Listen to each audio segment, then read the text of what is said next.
Hi, we're here with Marty Gauvin, the founder of Tier 5, who's built this data centre here in Adelaide.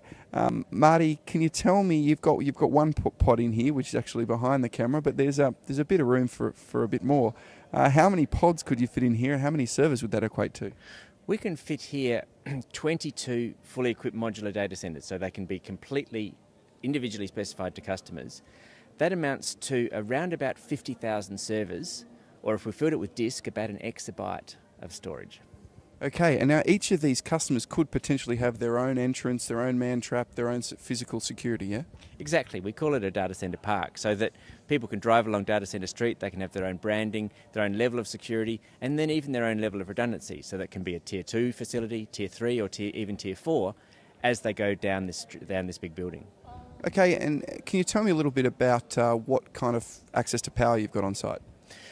It's a very nice site for us here. We've got a 25 megawatt substation here on site. We also have capacity here to install gas cogeneration. So we'll be backed up by gas cogeneration, which is much more efficient in terms of its carbon emissions.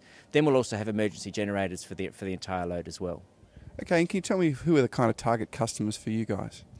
We're looking to wholesale customers, so that could be ISPs, or it could be systems integrators or managed service providers or outsourcers who are providing services to end customers, and then also some of the larger enterprises that might need that kind of capacity for DR or their primary operation.